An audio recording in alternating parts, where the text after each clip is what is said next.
Hi friends, welcome to our channel. Carrying capacity అంటే ఏంటి? మనం ఏదైనా ఒక ఎకోసిస్టమ్ తీసుకుంటే అందులోని ఎన్ని నెంబర్ ఆఫ్ స్పీసెస్ అక్కడ జీవించడానికి అనుకూలంగా ఉంటుంది, అక్కడ ఉన్న రీసోర్స్ ఎన్ని నెంబర్ ఆఫ్ స్పీసెస్కి సరిపోతాయి, ఇలా చెప్పడాన్ని ఆ ఎకోసిస్టమ్ యొక్క క్యారింగ్ కెపాసిటీ అని పిలుస్తాం. ఫర్ ఎగ్జాంపుల్, ఒక చెరువు ఉందండి. ఆ చెరువులో 10 కప్పలు 10 చేపలు ఉన్నాయి. అండ్ ఆ చెరువులో ఉన్న రీసోర్సు ఆ 10 చేపలు ఆ 10 కప్పలకు మాత్రమే సరిపోతాయి. అంతకన్నా ఎక్కువైతే అక్కడ ఉన్న రీసోర్సు అంటే ఎకో సిస్టమ్ యొక్క వాతావరణం డిగ్రేడ్ అయిపోతుంది.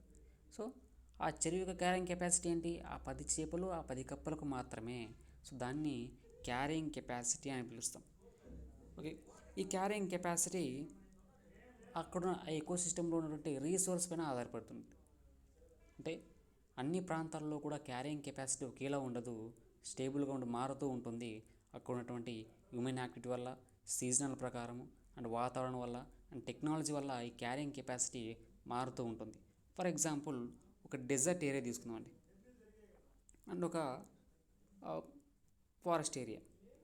ఈ forest area and dessert area compare చేస్తే ఈ డెజర్ట్ ఏరియాలో క్యారింగ్ కెపాసిటీ తక్కువ, ఎందుకంటే అక్కడ రీసోర్స్ ఎక్కువగా ఉండవు అండ్ అక్కడ ఉన్నటువంటి జీవులు కానీ అక్కడ చెట్లు కానీ చాలా తక్కువగా ఉంటాయి. సో ఈ ఫారెస్ట్ ఏరియాతో కంపేర్ చేస్తే డెజర్ట్ ఏరియాలో క్యారింగ్ కెపాసిటీ తక్కువగా ఉంటుంది. అండ్ ఫారెస్ట్ ఏరియాలో కంపేర్ చేస్తే అక్కడ ఎక్కువ స్పీసెస్ ఉంటాయి అండ్ ఎక్కువ చెట్లు కూడా ఉంటాయి, కాబట్టి ఫారెస్ట్ ఏరియా క్యారింగ్ కెపాసిటీ ఎక్కువగా ఉంటుంది. సో మనం ఏదైనా ఒక పర్టికులర్ ఎకోసిస్టంలో అక్కడ ఉన్నటువంటి రీసోర్సెస్ ఎన్ని నెంబర్ ఆఫ్ స్పీసెస్కి అవైలబుల్గా ఉంటాయి, ఎన్ని నెంబర్ ఆఫ్ స్పీసెస్ అక్కడ జీవించగలవు, ఇలా చెప్పడాన్ని